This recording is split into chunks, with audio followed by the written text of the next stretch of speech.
In this lesson, we will discuss the fire detection systems fitted to all aircraft. A fire cannot exist without three things being present. These are heat or a source of ignition, fuel, material that will burn, and oxygen. This is known as the triangle of fire. Take any one of the three away and the fire will go out.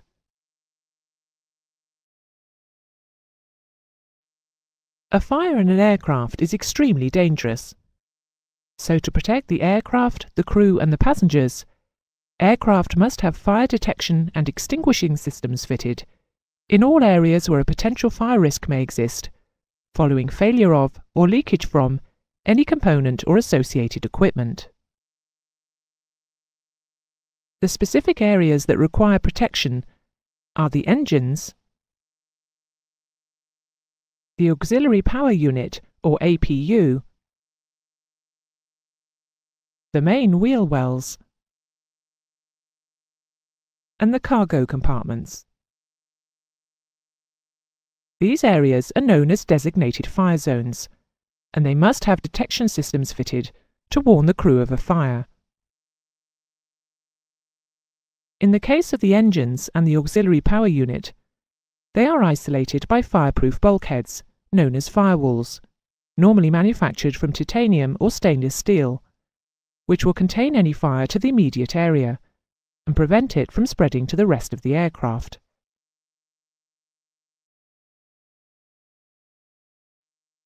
Each designated fire zone must have a fire detection system which is capable of providing rapid detection and warning of a localized fire or overheat condition. There are a number of detection systems in use, and we will now take a look at them.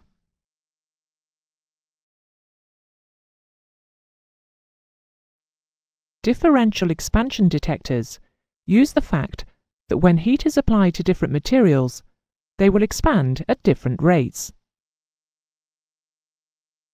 A detector consists of a pair of contacts mounted on a spring bow assembly, fitted within an expansion tube, which is mounted on a base. The spring bow is fixed to the tube at the top and the bottom.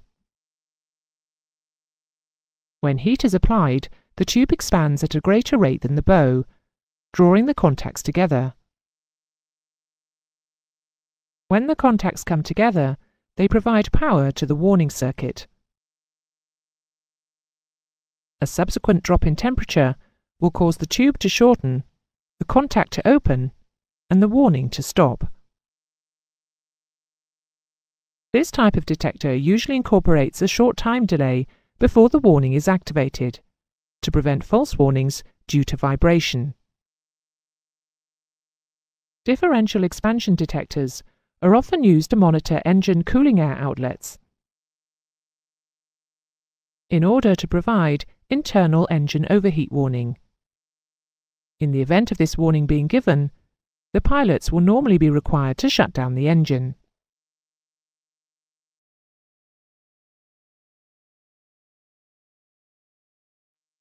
Engine and auxiliary power unit fire zones are often fitted with continuous loop fire detectors, commonly known as firewire systems. A detector unit consists of a stainless steel tube with a central electrode insulated from the tube by a core of temperature-sensitive material.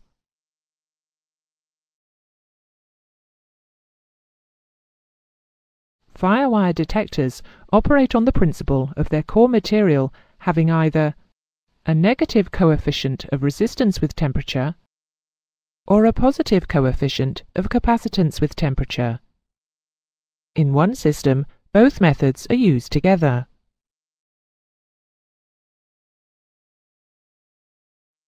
In the resistive type of firewire, as the temperature increases, the resistance of the insulating material decreases. This causes the current flow between the central electrode and the outer tube to increase, until, at a predetermined temperature, sufficient current will flow and the warning system will operate. If the temperature drops back below a preset value, the system will automatically reset, and the warning will stop. This type of detector will react and give a fire warning if there is an isolated temperature increase, for instance from a direct flame, or if the temperature of the entire detector increases, possibly because of a hot gas leak. Because the loop is connected to the control unit at both ends, the system will continue functioning with a single break in the firewire. One particular problem with this type of system is that a short circuit between the case and the inner electrode will give a false fire warning.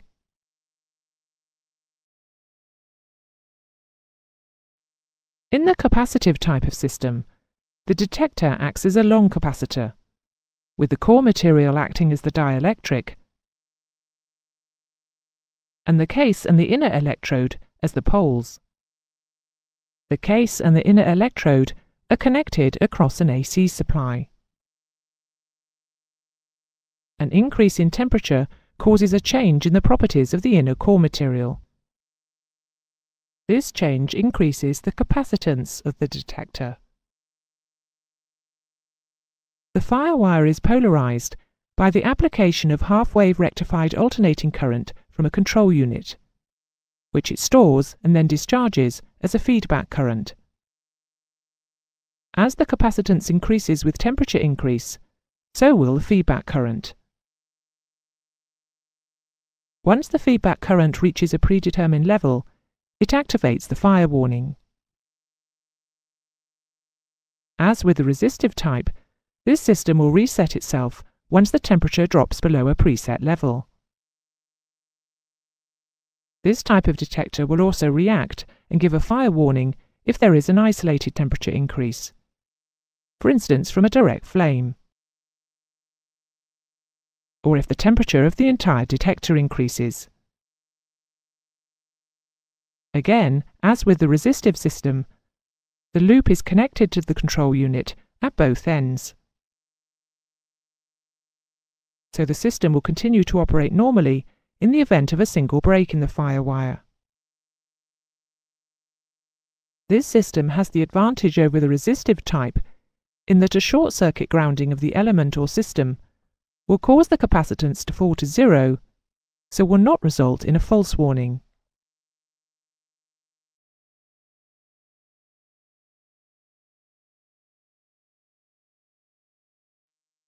Firewires are positioned around engine fire zones in a continuous double loop. The two loops are normally known as Loop A and Loop B. The two loops operate independently. Both loops need to detect a fire to initiate the warning. In this way, spurious warnings caused by one loop giving a false fire indication, possibly due to a short circuit, are prevented. Warning of any loop failure may be displayed on the fire detection panel or electronic system display unit. The last system we are going to look at is the gas-filled detector system.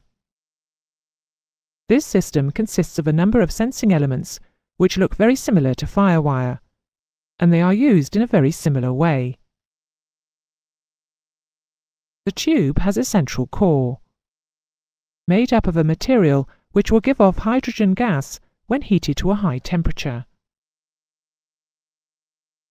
During the manufacturing process, helium gas is forced into the tube under pressure. The tube is then sealed. To aid explanation of the gas-filled detector type of system, we have included a pressure gauge. This gauge is not fitted on aircraft detection systems. The pressure in the tube is monitored by two pressure switches. One is closed at the tube's normal pressure, This is known as the integrity switch. The other, which is open at normal pressure, is known as the alarm switch.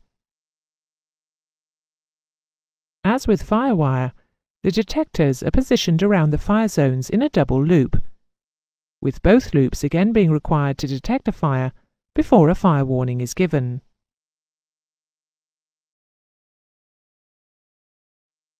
When the gas-filled detector tube is heated locally by a flame, the helium pressure may not increase sufficiently to trigger the warning. However, hydrogen gas is released from the core material, and the pressure in the tube will build up. This increase of pressure is sensed by the alarm pressure switch, which will close. This will send a signal to a control box, which will initiate a fire warning. In the event of a hot gas leak, the temperature increase will be less than that caused by a flame, but it will be felt over a larger area of the detector. This increase in temperature may be insufficient to cause the release of hydrogen gas, but it will cause sufficient increase in the pressure of the helium gas to close the alarm pressure switch and initiate a fire warning.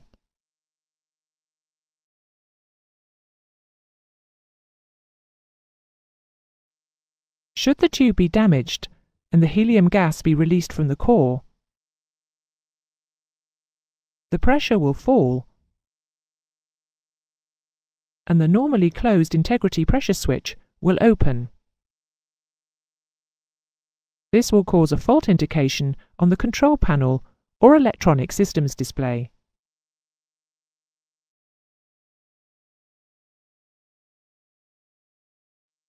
Whichever detection system is used, flight deck indications of an engine fire will normally be both oral and visual. The oral warning will normally be a bell or a klaxon, or possibly a continuous repetitive chime. Visually, there may be a master fire warning caption and a steady red fire warning light for each engine.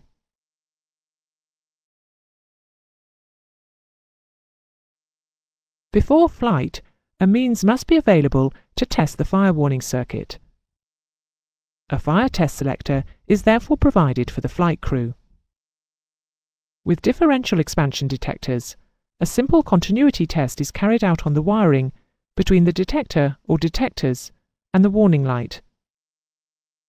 A satisfactory test is indicated by illumination of the warning light.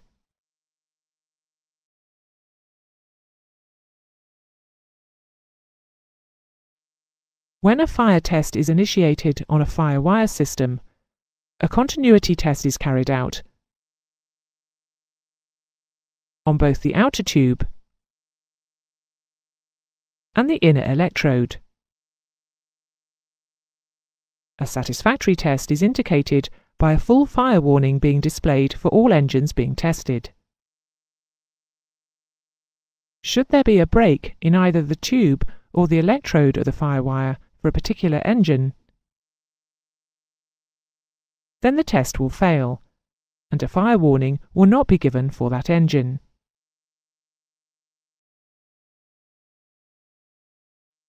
When a fire test is carried out on the gas-filled system, again the integrity of the loops is tested. But also if the gas has leaked out and the integrity switch is open, then the test will fail.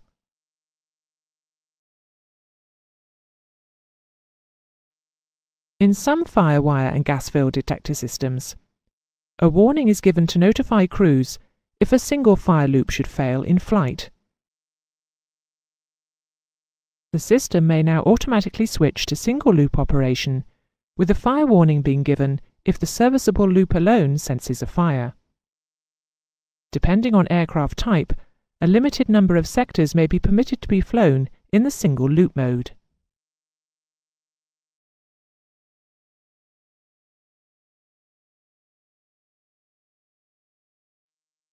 That is the end of the lesson. Here is a summary of the main points.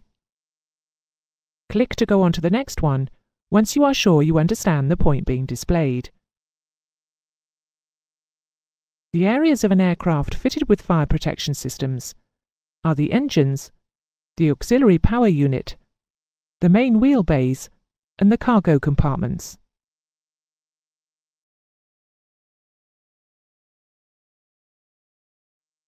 Differential expansion fire detectors use the fact that when heat is applied to different materials, they will expand at different rates. Remember that these detectors usually have a time delay built into their warning circuits to prevent false alarms caused by vibration.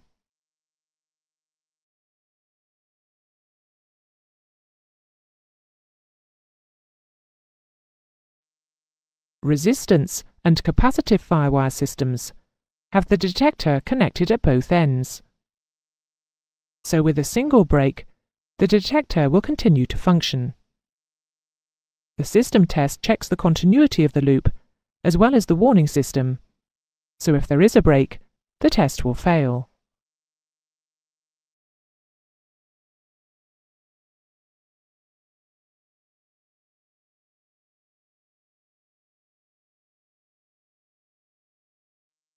If a resistive firewire is short-circuited, it will give a fire warning. The gas-filled system uses the fact that the pressure of the gas in the detector increases with increasing temperature to trigger a fire warning. When a test is carried out on the gas-filled system, the integrity of the loops is tested. If the gas has leaked out, the integrity switch will open and the test will fail.